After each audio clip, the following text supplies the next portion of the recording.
만일 여러분이 제게 예수 믿는 사람의 신앙의 표지가 무엇인지, 예수 믿는 사람과 믿지 않는 사람이 무엇이 다른지 그것을 묻는다면 저는 단연코 신앙의 기쁨을 들겠습니다.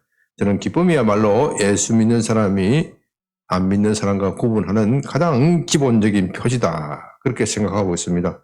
그렇기 때문에 나는 예수를 믿는데 하나도 기쁘지 않다. 이렇게 말하는 사람은 아직도 믿지 아니하거나 믿더라도 잘못 믿고 있는 겁니다. 한마디로 병든 신앙을 가지고 있는 것이죠. 기쁨이야말로 하나님이 믿는 사람에게 주는 가장 중요한 선물입니다. 우리가 신앙에 기쁨이 없다면 어떻게 이 어둡고 답답한 세상에서 믿음 생활을 할 수 있겠습니까? 물론 그렇다고 해서 우리가 늘 기쁜 것은 아니죠. 때로는 우리는 이 어두운 세상을 살아가면서 실망하고 낙담하고 좌절하기도 합니다. 어디 예수 믿는다고 해서 매일 기쁘기만 하고 즐거운 사람이 어디 있겠습니까? 인생을 산다는 것은 누구나 다 고통과 괴로움의 눈물의 바다를 지나는 것입니다. 그런 바다를 지나가면서 나는 아무런 고통도 없다, 슬픔도 없다, 낙담도 좌절도 겪어본 일이 없다. 그렇게 말하는 것은 옳지 않습니다. 만일 그런 사람이 있다면 그건 정신병자이겠지요. 정신병자는 항상 기죽거립니다. 정신이 나간 사람이겠지요. 또 마약이나 무슨 중독에 대한 그런 사람일 것입니다. 그러나 예수 믿는 사람에게는 다른 무엇이 있습니다. 괴로운 인생길에도 기쁨이 있습니다. 이 신앙의 묘미라는 것은 역설적인 것에 있습니다. 괴로운 것 같지만 즐겁습니다. 우리 주님은 바로 이런 역설적인 기쁨으로 가득 차 있었습니다. 요한복음 15장 11절에서 내가 이것을 너희에게 이르면 내 기쁨이 너희 안에 있어 너희 기쁨을 충만하게 하려 함이라. 주님 안에는 기쁨이 가득 차 있다. 이 기쁨을 너희도 충만하게 되기를 바란다. 아니 충만하게 채워 주겠다. 그렇게 말씀하십니다. 주님이 말씀하실 때는 결코 쉬운 상황이 아닙니다. 모든 것이 주님께 불리하고 어려운 상황에 놓여 있을 때 이런 말씀을 하십니다. 잠시 후면 주님의 대적자들은 주님을 체포하기 위하여 달려들 것이고 제자들도 자기 한 목숨을 살리고자 다 뿔뿔이 흩어질 것입니다. 그런 상황을 생각한다면 지금 이 시간은 주님께 가장 힘들고 괴로운 시간, 슬픔의 시간이 될 것입니다. 그러나 주님은 십자가를 통하여 이루어질 사건을 생각하면서 기뻐하십니다. 그것을 확신하셨기 때문에 그것이 하나님의 뜻임을 믿었기 때문에 기꺼이 십자가를 지었습니다. 그러므로 주님은 마지막 이 긴박한 순간에도 사람들이 모르는 기쁨으로 가득 차 있다. 그렇게 말씀하십니다. 그 기쁨으로 모든 고통과 슬픔을 이겨내시고 십자가를 지신 것입니다. 오늘 본문에서 사도는 우리가 가진 신앙의 기쁨에 대하여 말하고 있습니다. 특히 5장 2절은 이렇게 말합니다. 또한 그로 말미암아 우리가 믿음에 쓰이는 이 은혜에 들어감을 얻었으며 하나님의 영광을 바라보고 즐거워하느니라. 우리는 하나님의 영광을 바라보고 즐거워합니다. 기뻐한다는 뜻이지요. 이 기쁨이야말로 우리 신앙의 본질입니다. 지난주에는 평화라는 제목으로 말씀드렸지요. 평화야말로 온 세상이 갈구하는 그런 소중한 가치입니다. 그러나 이 세상에는 평화가 없습니다.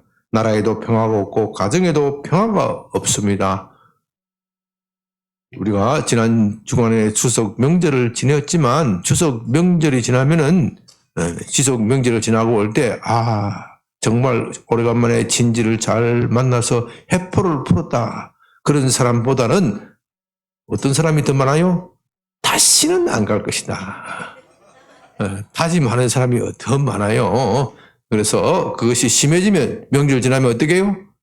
이혼하는 부부도 생긴다. 내가 하는 이야기가 아니고 언론이 그렇게 났더라고요. 이 세상에 평화가 없어요. 가정에 평화가 없어요. 직장에도 평화가 없습니다. 온통 살벌한 경쟁으로 서로 죽이고 있습니다. 우리는 그런 경쟁 사회를 살면서 어느새 자신을 미워하기도 합니다. 이 자기 자신이야말로 이 세상에서 가장 소중한 존재가 아닙니까? 그러나 경쟁사에서 밀려난 초라한 자신을 보면서 마침내 자신을 죽이기까지 미워합니다. 이 모든 것의 원인은 우리가 하나님을 떠나 있기 때문입니다. 하나님을 떠난 사람은 하나님과 원수가 됩니다. 이것은 매우 중요한 진리이지만 사람들은 이것을 잘 알지 못하고 또 믿지도 않습니다. 하나님을 떠난 사람은 그냥 중립적인 상태에 있는 것이 아니라 하나님과 원수가 됩니다. 그것도 그냥 원수가 아니라 불구대철의 원수가 됩니다.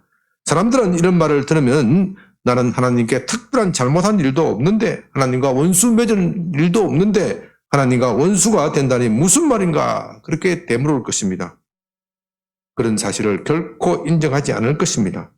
그러나 중립지대는 없습니다. 우리가 하나님의 친구가 아니면 하나님의 원수입니다. 이제 하나님과 원수가 된 사람은 평화가 없습니다. 그런 모든 것을 가지고도 결코 행복하지 못합니다. 그렇기 때문에 그의 삶은 늘 불안하고 초조하고 긴장하고 시달리게 됩니다. 그러나 예수는 자기의 몸으로 희생 제물이 되셔서 하나님과 우리 사이에 평화를 가져오셨습니다. 이제 하나님과 화평한 사람은 참된 기쁨을 누릴 것입니다. 이제 본문을 살피면서 여러분들이 하나님과 화평한 그런 기쁨을 누리는 그런 하나님의 복됨을 누리는 여러분이 되시기를 주님의 이름으로 부탁드립니다.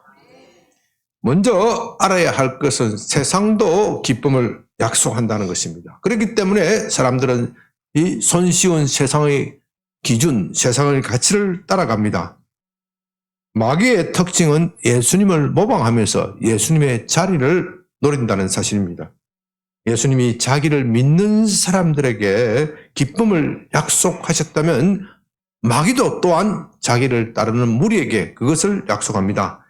그러나 마귀가 우리에게 기쁨을 약속하는 것은 우리를 위한 것이 아닙니다.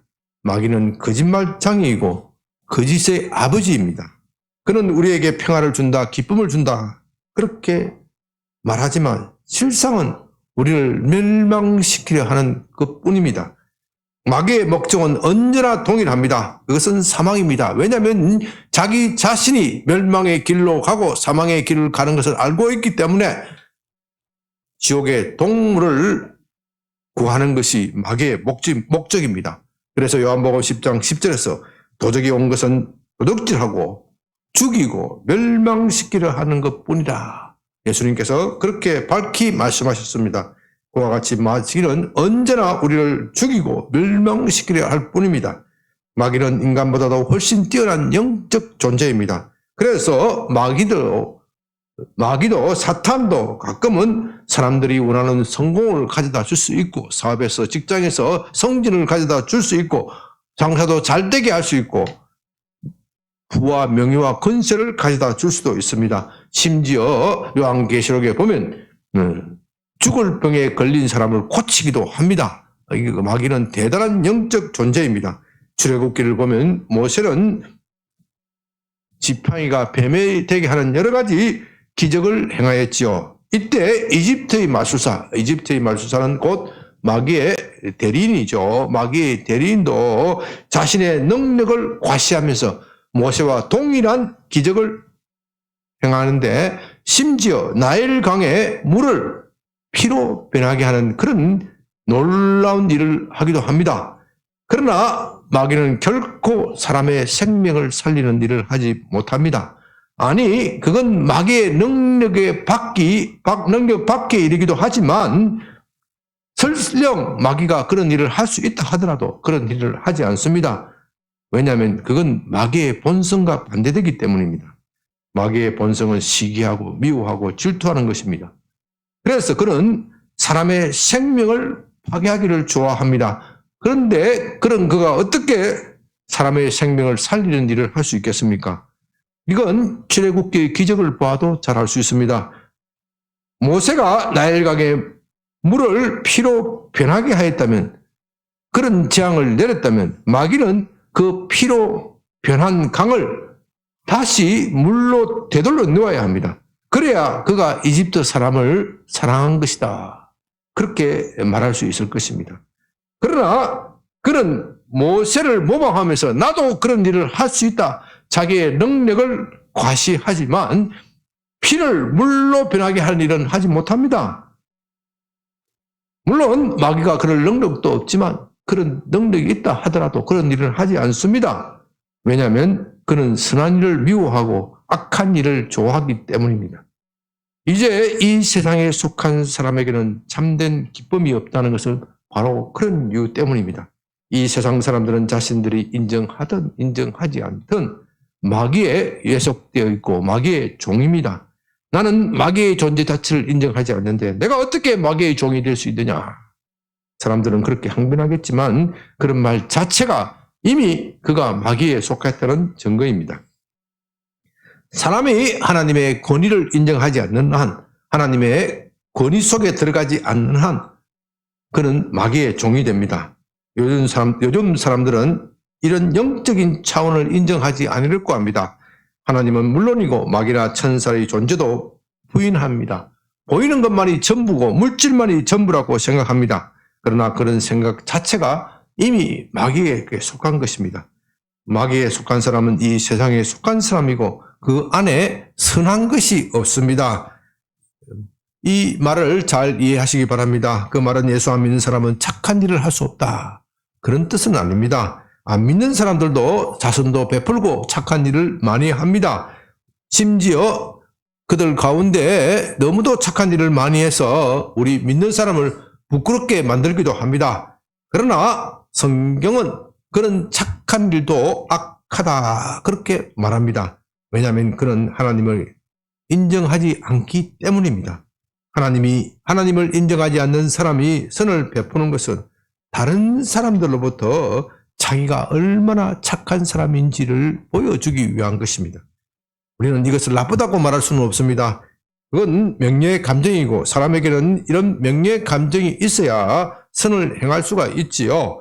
그러나 그런 명예의 감정조차도 하나님을 인정하지 않는 데서 비롯되었다면 결국 자기를 위한 것입니다.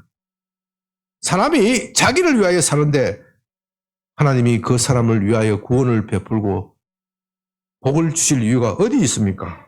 그는 여전히 하나님과 원수가 되어 있고 그래서 마음에 평안함이 없습니다. 예수 안 믿는 사람이 마음의 평안함을 가지지 못하는 이유는 자기가 왕이 되려고 하는 그 마음 때문입니다. 우리는 본능적으로 자기가 왕으로 되고자 하는 그런 마음을 가지고 태어났습니다. 그것이 우리의 본능이기 때문에 아무도 이 굴레에서 벗어날 수가 없습니다. 특히 현대인들은 더욱 그렇습니다. 오늘날 교육을 보십시오. 교육의 최종 목표가 무엇입니까? 그것은 자기 실현이라고 말합니다. 그건 참 좋은 단어이지요. 자기 꿈을 실현하는 것, 자기 원하는 것 실현하는 것, 그건 참 좋은 단어이지만 그것이 자기가 왕이 되려는 생각과 결합되어 버리면 자기 실현을 하는 것이 아니라 자기를 망치는 것이 됩니다. 자기를 망치는 것이 됩니다. 오늘날 우리의 교육이 얼마나 망가져 있습니까? 그건 우리 모두가 공감하고 있습니다. 학교 교육은 이미 망했습니다. 선생들은 아이를 올바른 길로 교육한다. 그런데 신경을 쓰는 것이 아니라 사고가 안 나기만 바라고 있습니다. 현직 교사로부터 직접 들은 이야기입니다. 오늘도 무사히 하는 것이 선생님들이 목표라고 합니다. 그러다 보니 아이가 수업 시간에 아무리 불량한 짓을 하더라도 야단치지 않습니다. 좀 야단치면 어떻게 돼요? 부모가 당장 넉달같이 달려와서 아동학대다. 아동학대로 고발당하면요. 흔히 하는 말로 뼈도 못 추립니다. 요즘 우리 부모들도 마찬가지예요. 아동학대를 이렇게 요즘 아이들이 아직 어리니까 뭐 그냥 넘어가지만 고등학교, 초등학교, 고학년, 5학년, 6학년 때 보십시오. 우리 부모들 조심해야 됩니다. 저 그런 상담 많이 받습니다. 저 애가 좀 야단을 쳤더니 119에 신고해요. 119가 아니라 112 경찰에 신고를 해요. 학교에서 그렇게 가르친대. 경찰에 신고를 하면 어떻게 돼요? 경찰이 와가지고 당장 애를 데려가 부모와 애를 분리시킵니다. 아동학대 아니라고 그 조사하는데 몇 달 걸려요. 애는 어디 가요? 아동 보호시설로 데려가 버려요. 애가 아동시설에 데려가서 그때서야 아이고 내가 무슨 짓을 했는지. 그렇게 하지만 다시 부모하고 만나는 부모와 상봉하려면은 적어도 2-3달 걸려요. 그런 상담이 한두 건이 아니에요. 선생들이 이 아동학대에 시달리면은요, 정말 학교 교사를 하고 싶은 마음이 뚝 떨어진다는 겁니다. 얼마나 많은 선생님들이 악질 학부모에 시달리고 있는지 참 우리는 언론을 통해서 잘 알고 있습니다. 아이가 수업 시간에 가위질을 잘못하다가 다치자 수백만 원의 병원비를 뜯은 부모가 있죠. 그 부모도 멀쩡한 직장이더라고요. 아주 좋은 직장이에요. 그 선생님이 시달리다 못하여 자살을 했습니다. 그러나 학부모도 나쁜 동기로 선생을 괴롭힌 것은 아니겠지요. 자기 아이를 너무도 사랑하다 보니 선생님이 하는 일이 마음에 들지 않는 겁니다. 그래서 선생이 아이를 야단치는 것도 싫고 곱게 대해주기만 바라는 것이죠. 저는 이런 사태를 보면서 라인홀드 니브라는 신학자가 저술한 도덕적 인간, 비도덕적 사회라는 책이 생각납니다. 이 책은요, 우리 김대중 대통령도 아주 즐겨 읽었다고 합니다. 참 좋은 책이죠. 좋은 책이죠. 니브는 참 안타깝게도 자유주의 신학자인데요. 그가 예수님의 대속적인 죽음을 믿은지 의심할 정도로 그의 신앙은 정말 볼 것이 없어요.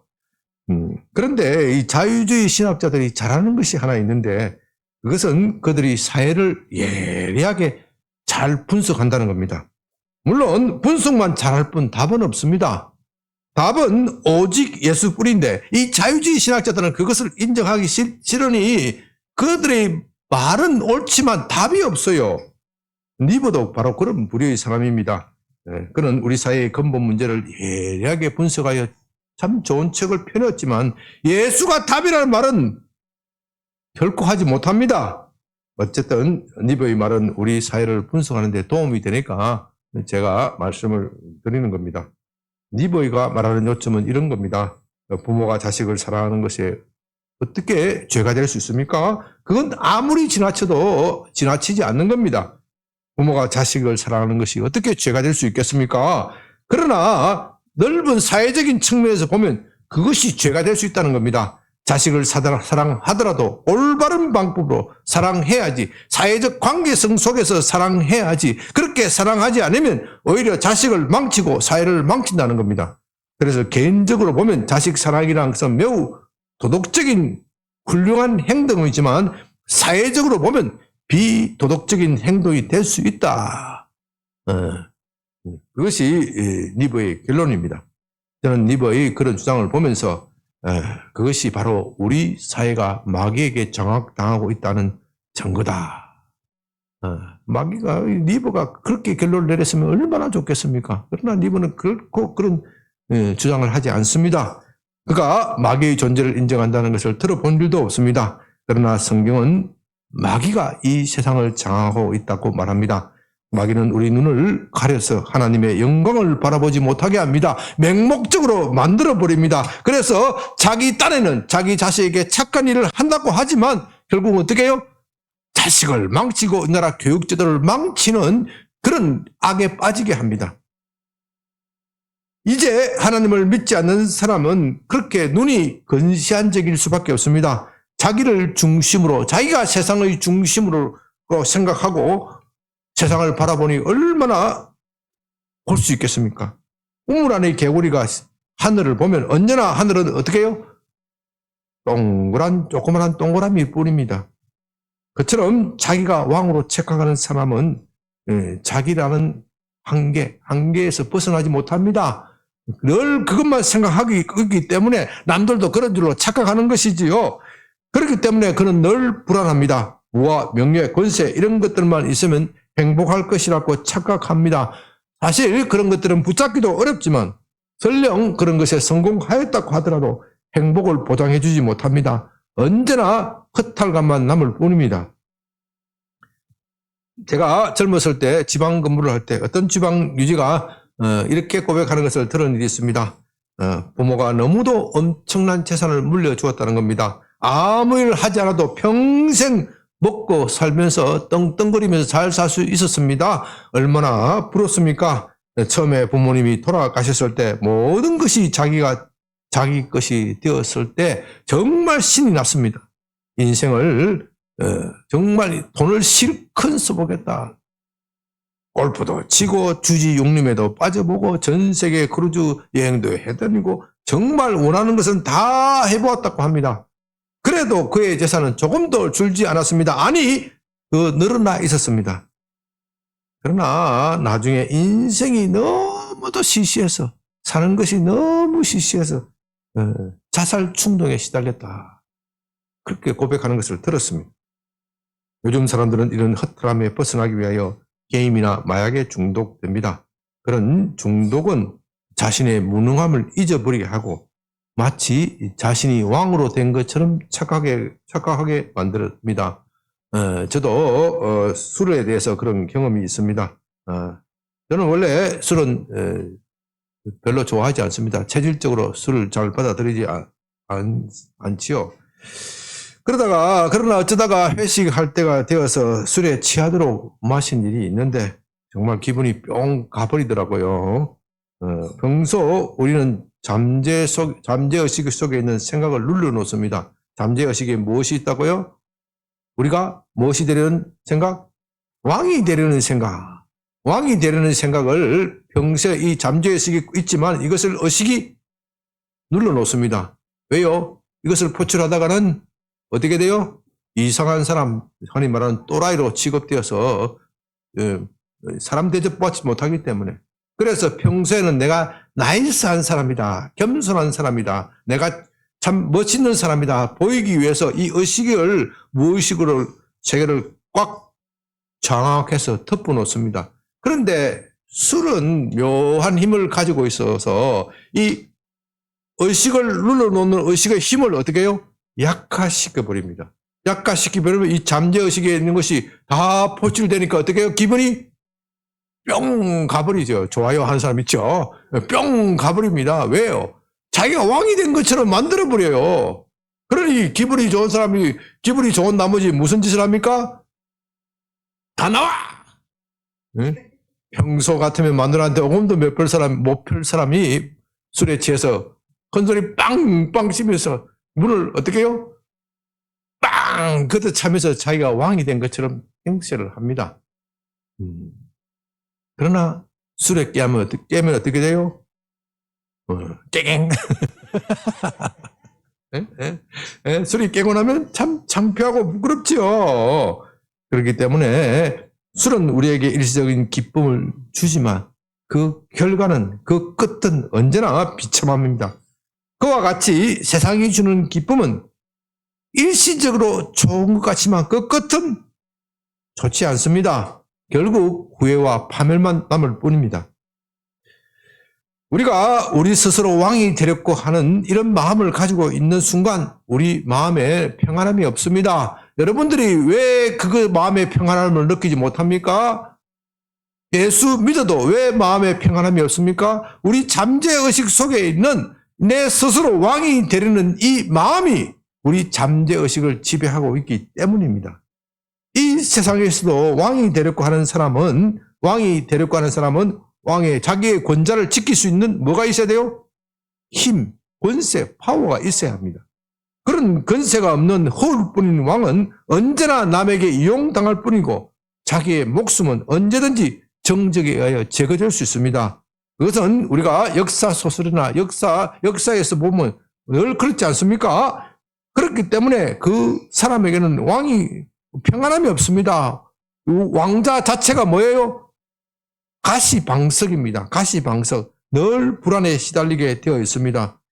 이제 이 세상을 사랑하는 사람은 늘 그런 불안에 시달립니다. 그런 하나님이 떠나서 자신이 왕이 되려고 하지만 그것은 결코 이룰 수 없는 목표입니다. 성경은 이런 상태에 있는 인간을 죄와 마귀의 종로로 한다. 이 이중 종로, 이중 사슬에 갇혀 있는 겁니다. 첫째는 죄의 사슬이고 두 번째는 마귀의 사슬.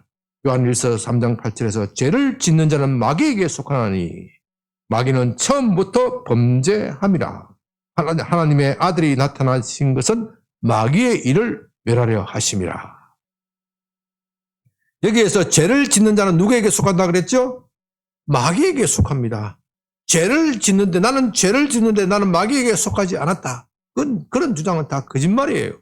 자기도 모르는 사이에 그는 이미 마귀의 종이 되는 겁니다. 마귀의 종이기 때문에 하나님과 원수가 되게 하고 이것이 우리를 불안하게 만듭니다. 우리가 모든 것을 얻어도 행복하지 못하고 불안해하는 이유, 마음에 만족함이 없는 이유는 바로 이것 때문입니다. 우리가 이렇게 죄와 마귀의 종로로 타는 우리에게는 희망이 없습니다. 그런 점에서 지금 대한민국은 중벽을 앓고 있습니다.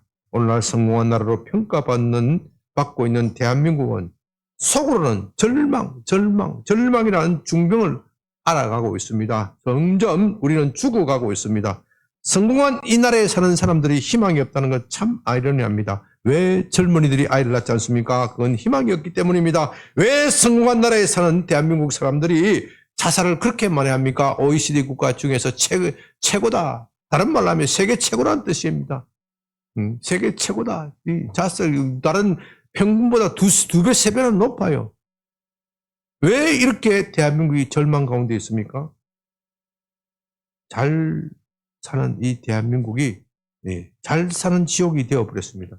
이건 우리가 죄와 마귀의 종로로 하고 있기 때문입니다. 대한민국이 죄와 마귀의 종로로 하고 있기 때문에 대한민국에 희망이 없다고 말하는 것이고 대한민국에 소망이 없다고 말하는 것이고 헬조선이라는 말이 나오는 겁니다. 우리의 문제는 바로 여기에 있지만 이것을 알고 정책을 펴는 사람은 거의 없습니다. 그러니 참 우리는 답답한 세상을 사는 겁니다. 이제 이런 세상에서 주님은 말씀하십니다. 요한복음 14장 1절 너희는 마음에 근심하지 말라라. 하나님을 믿으니 또 나를 믿으라. 27절 평안을 너희에게 계시노니 곧 나의 평안을 너희에게 주노라. 내가 너희에게 주는 것은 세상이 주는 것과 같이 아니하니라. 너희는 마음에 근심도 말고 두려워하지도 말라. 주님이 이런 세상에서 우리에게 어떻게 평안을 주실 수 있습니까? 어떻게 우리가 신앙의 기쁨을 누릴 수 있도록 해 주신다는 겁니까? 그것을 해설하는 것이 오늘 본문입니다. 그런 점에서 로마서는 사복음서의 해설서다. 그렇게 말할 수도 있습니다. 우리가 그것을 생각하면서 오늘 본문 5장 1절을 봅니다. 그러므로 우리가 믿음으로 어렵다 하심을 받았으니 우리 주 예수 그리스도로 말미암아 하나님과 화평을 누리자. 우리가 하나님 앞에서 화평을 누리기 위해서는 먼저 우리 앞에 있는 뭐가 제거되어야 돼요? 죄가 해결돼야 됩니다. 우리가 이 죄에서 벗어나지 못하면 어떻게 된다 그랬죠? 마귀의 종로로 타는 겁니다. 마귀는 우리를 마치 우리 자신이 최고인 것처럼 우리 자신이 왕인 것처럼 착각하게 만듭니다. 그것이 마귀의 고등전술입니다. 본문은 우리가 믿음으로 어렵다 하심을 받았다고 말합니다. 우리가 믿는 것은 예수님이 우리를 위하여 대신하여 죽었다는 그것입니다. 대속적인 죽음입니다. 우리가 하나님 앞에서 죄를 범하였기 때문에 내가 왕이 되렵고 하는 그런 무례한 죄를 범하였기 때문에 내 자신이 죽어야 하는데 나 대신에 예수님이 죽으셨습니다. 그것을 믿는 사람은 어떻게 된다고요?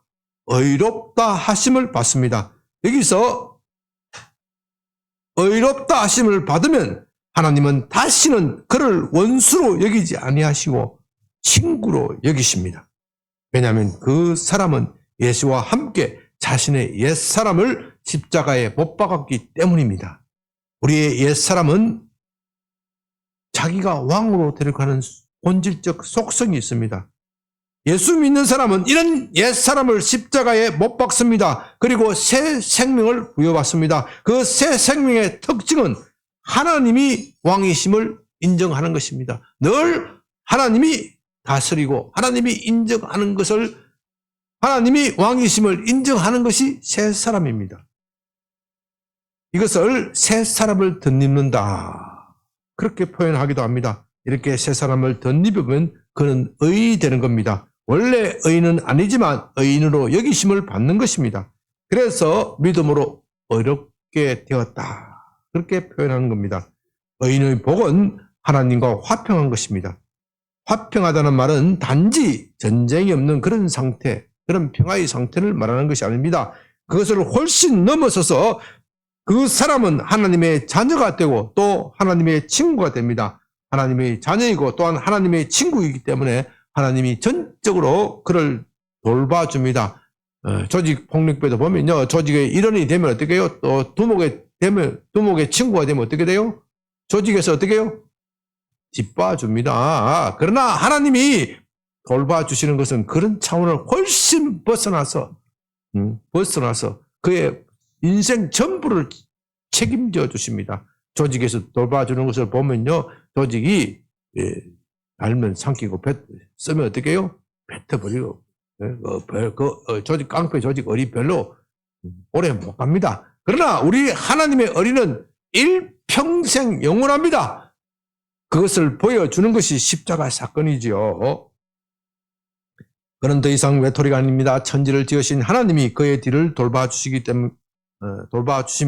그렇기 때문에 언제나 마음이 든든합니다. 비록 가진 것이 없고 오늘 직장에서 잘린다고 할지라도 마치 온 세상을 소유하는 것처럼 마음에 넉넉함이 있습니다.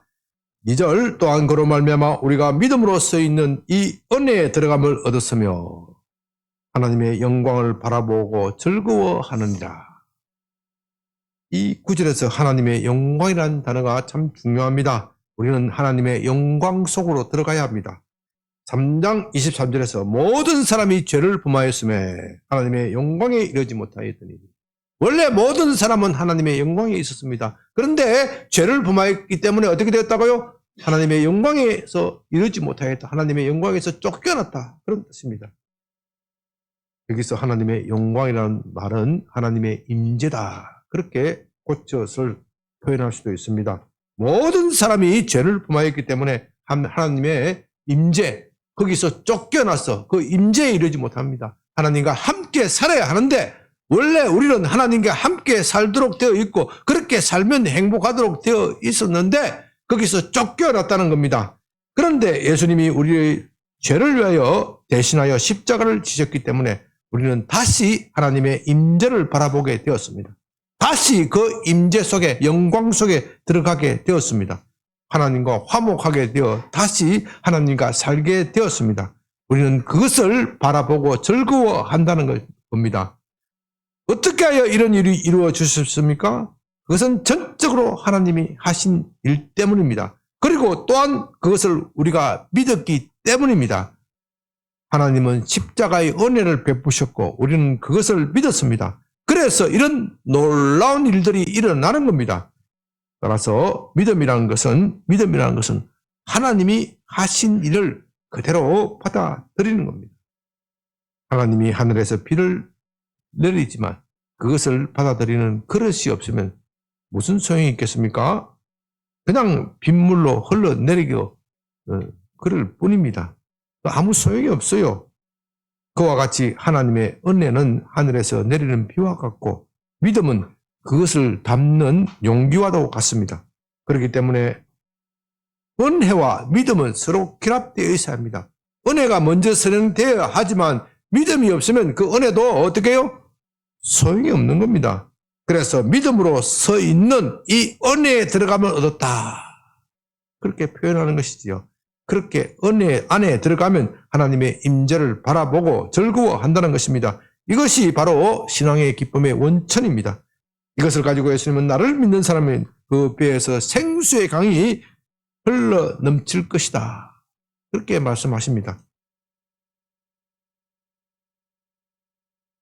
3절 다만 이뿐만 아니라 우리가 환난 중에도 즐거워하나니 이는 환난은 인내를, 인내는 연단을, 연단은 소망을 이루는 줄 알미로다. 이 구절은 예수 믿는 우리에게도 여전히 환난이 있음을 말합니다.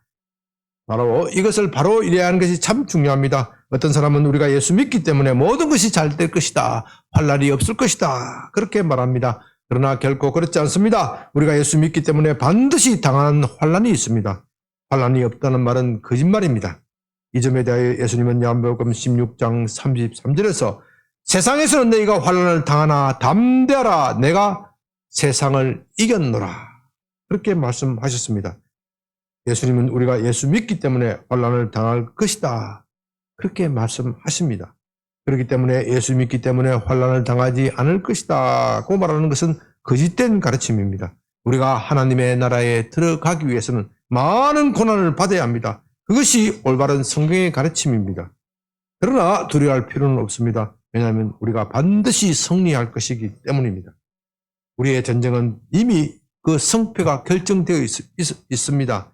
우리도 비록 그 전쟁을 치르면서 조그마한 손실은 있겠지만 우리의 승리가 보장되어 있습니다. 그렇기 때문에 우리는 조금도 두려워할 필요가 없습니다. 주님을 믿고 당당히 앞으로 나가면 되는 겁니다. 그러면 반드시 승리하게 되어 있습니다. 예수님이 모든 승리를 이루어 주셨지만 그래도 우리가 해야 할 전쟁을 남겨두신 데는 이유가 있습니다.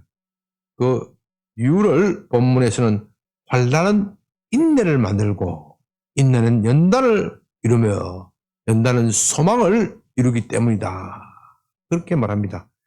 인내라는 것은요, 잘 들으셔야 됩니다. 인내라는 것은 견고히 선다, 확고부동하다, 그런 뜻입니다. 잘 참고 잘 견뎌내는 사람, 그 인내, 우리는 그렇게 말하죠. 그 잘 참고 잘 견디는 사람이 견고히 서는 겁니다. 견고히, 확고부동, 흔들리지 않는 겁니다. 조그만 어려움이 와도 무섭고 두려움에 떠는 사람, 벌벌 떠는 사람에게는 큰 일을 맡길 수 없습니다. 세상의 이치가 그런 것이죠. 하나님도 마찬가지입니다. 아무리 비바람이 닥치고 폭풍이 불어도 두려움 없이 확고부동하게 서 있는 사람, 그런 사람에게 큰 일을 맡기십니다. 그런 사람이 되려면 어떻게 돼요? 환난을 겪어야 한다. 환난을 겪어서 인내를 연단해야 합니다. 이 신앙의 선진들이 다 그런 과정을 겪었습니다. 아브라함과 다윗을 보십시오. 그들이 믿음의 전당에 올라서서 해와 같이 빛나는 인물이 된 것이 그냥 이루어진 것이 아닙니다. 그냥 믿었기 때문에 되는 것이 아니라 환난 속에서 무엇을 배웠기 때문에요? 인내함을 배웠기 때문에. 인내. 욥의 인내를 보라. 욥이 신앙의 대명사로 된 것은 그의 인내함 때문입니다. 인내함, 확고부동함, 견뎌내는 것. 인내는 연단을 이룬다고 하였습니다. 연단이라는 단어가 참 우리 한글말에 적당한 표현이 없어서 연단이라고 하였습니다. 연단. 영어로서는 캐릭터라 하는데요. 조금 원어에 가까운 것인데, 그것도 원어의 원뜻을 제대로 담아내지 못합니다. 연단은 검증받은 성품을 말합니다. 검증받은 성품. 영어로 캐릭터라고 그랬죠. 우리의 품성은 검증을 받아야 됩니다. 우리의 인격이 검증을 받아야 됩니다. 여러분이 아무리 실력이 좋아도 인격을 검증받지 못하면 직장에서 중요한 일을 맡기지 못합니다. 저는 많은 조직 속에 있었고 또 조직의 운영자가 되어서 조직을 관리하기도 하였습니다. 그런 조직에 있으면서 실력과 품성을 갖춘 사람을 참 만나기가 어렵습니다. 조직은 그런 사람을 원하는데 그런 사람을 참 찾기가 어렵습니다. 어떤 사람은 실력은 있는데 너무 가벼워요. 조금 칭찬해주고 조금 실적을 내면 어떻게 해요? 어깨가 우쭐우쭐해지고 동료와 화합이 되지 않습니다. 저 사람 뭐 일하기 싫다. 그런 불평, 불만들이 얼마나 많이 쏟아지는지 모릅니다. 어떤 사람은 동료와 화합은 잘하고 뭘 잘하는데 뭐가 안 돼요? 실력이 안 돼. 실력이 안 되면 쓸 수가 없어요. 실력이 안 되면 쓸 수가 없어요. 그래서 이 조직에 있어 보면요. 실력과 품성, 실력과 품성을 갖추는 것. 그런 사람을 만나기 어렵습니다. 그것이 바로 뭐라고요? 연단. 검증된 인격이다. 검증된 인격. 우리가 하나님의 일을 하려면요. 실력이 있어야 돼. 실력. 세상적인 지식도 있고 신학적인 지식도 있고 모든 것이 구비되어 있어야 합니다. 실력이 없는 사람 하나님이 쓰는 거 봤어요? 아니요. 하나님은 실력 있는 사람이 씁니다. 그 실력에 또 무엇이 되어야 된다고요? 인격이 있어야 돼. 실력은 있는데 인격이 없어. 좀 교만해져가지고, 교회 안에서도 잘하고 잘하는 건데, 좀 잘하면은 우쭐해지고 사람들 무시하고 아주 깔보는 사람이 있어. 그런 사람 쓰임을 못 받습니다. 한번 쓰임을 받다가 어떻게 해요? 버림당합니다. 그렇기 때문에 이 연단, 검증된 인격이 있어야 돼. 검증. 하나님이 너는 내 합격이다. 그런 검증된 인격이 있어야 돼. 이 검증된 인격을 배우려면 뭐 해야 돼요? 인내가 쌓여져야 돼. 인내가 쌓여야 돼. 그 인내가 쌓이려면 어떻게 해야 돼요? 뭘 받아야 돼요? 환난을 당해야 돼요. 환난을 당해요. 이 금도요. 명금이 되려면 어떻게 돼요? 연단을 받아야 돼요. 풀무불에 들어갔다가 물속에도 들어가고 또 당금질해서 두드려 맞기도 하고 그렇게 수많은 환난을 겪으면서 명금이 되는 거예요. 그냥 금이 되는 게 아니에요. 우리 신앙의 인격이 그렇게 되어야 하나님의 명예의 전당에 올라서서 하나님이 그 사람을 쓰시게 좋게 되는 겁니다. 그렇기 때문에 우리는 이 환난을 만났다고 해서 두려워할 필요가 없습니다. 환난은 우리에게 인내를 만들고 인내는 연단을 만들고 연단은 우리에게 소망을 이루는 그런 좋은 기회이기 때문입니다. 무엇보다도 우리가 만나는 환난은 우리로 하여금 하나님을 더 가깝게 하도록 만든다는 겁니다. 환난을 만난 사람은 기도하게 되어 있습니다. 어떤 사람은요 환난을 만나도 기도하지 않는 사람이 있는데 그건 참 불행한 사람입니다. 그 예수 믿는 사람 중에 제일 비참한 사람이 이런 사람이에요. 고난을 당해도 기도할 줄 모르는 사람이 있어요. 그런 사람은 어떻게 되겠어요? 하나님이 더욱더 매로칠 수밖에 없어요. 뭘 할 때까지? 기도의 자리에 나올 때까지 얻어 터질 수밖에 없어요. 우리가 고난 당하여 기도하는 것은 하나님의 뜻입니다. 바로 그것을 위하여 우리가 고난 당하도록 하나님은 내버려 두시는 겁니다. 야고보서 5장 13절에서 너희 중에 고난 당하는 자가 있느냐? 그는 기도할 것이요. 고난 당하면 기도해야 합니다. 그는 기도하면서 하나님을 더 잘 알게 되고 하나님의 풍성함을 체험하게 될 것입니다. 무엇보다도 우리 자신이 왕이 아니라 하나님의 왕이심을 인정하게 되고 겸손하게 그분의 도우심을 기대하게 될 것입니다. 기도하면 하나님 어떻게 해요? 응답하십니다. 하나님이 왜 기도하라고 말씀하십니까? 뭐 때문에요? 응답해 주시기 위해서 기도하라고 하는 겁니다. 기도 안 하니 응답하실 수가 없는 겁니다. 그런 체험이 없으니 하나님을 모르는 거예요. 하나님을 모르니까 하나님에 대해서 삐져 있어요. 기도해도 응답이 안 되는데, 제대로 기도해보기나 했어요. 죄송한 말이지만요, 기도는요, 10분, 20분, 그 기도하는 것도 대단한 사람이 있겠지만, 10분, 20분이 기도 아니에요. 기도가 그런 게 기도 아니에요. 여러분들이 중요한 사람 만날 때 10분, 20분, 대통령이 여러분들에게 시간 10분, 20분 내준다 할 때 여러분들이 얼마나 준비합니까? 대통령을 만날 때. 몇 달을 준비를 해야 돼요. 몇 달을. 그게 기도지. 우주의 왕이신 하나님을 만나는 그 하나님이 10분 할애해 주겠다. 대단한 거예요. 그 10분 만나면 그 이야기하면 다 끝나는 거야. 내 사정이 아래는데 10분만 이야기하면 되잖아요. 더 이상 할 게 뭐 있어. 그 10분 만나기 위한 엄청난 준비를 해야 돼. 준비를 하는 그것이 기도지. 그냥 10분 이야기가 아이고, 내 기도 제목 다 읽었는데 하나님 들으시고 말고 안 들으시면 그만이고. 이런 식의 기도하는 그게 기도 아니에요. 기도는 자기 혼을 쏟아놓는 겁니다.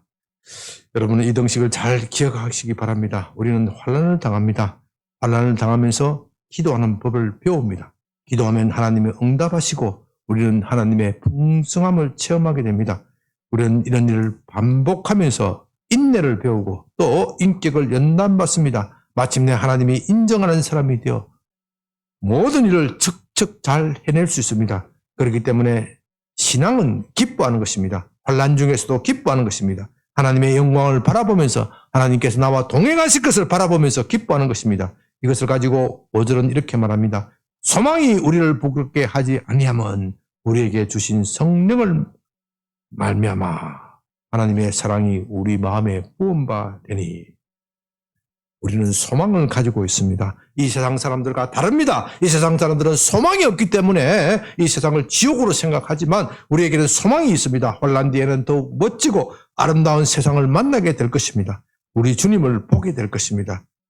주님은 이런 기쁨으로 가득 차 있었고 그 기쁨 때문에 십자가를 지을 수 있었습니다. 그래서 주님은 이렇게 말씀하십니다. 요한복음 16장 21절 여자가 해산하게 되면 그 때가 이르렀으므로 근심하나 아이를 낳으면 세상에 사람난 기쁨으로 말미암아 그 고통을 다시 기억하지 아니하니라. 주님이 기뻐하신다면 우리도 기뻐하는 겁니다. 비록 세상 사는 것이 여자가 아이를 낳는 것 같아요. 해산하는 고통 같은 그런 시기도 겪지만 그 시기를 지나면 아이 낳은 기쁨, 새 생명이 태어난 기쁨, 주님과 동행하면서 주님과 함께 사는 기쁨이 넘치는 겁니다. 우리는 이것을 바라보면서 기뻐하는 것입니다. 이것이 바로 우리 신앙의 본질입니다. 이런 복을 누리시는 여러분이 되시기를 주님의 이름으로 축원합니다.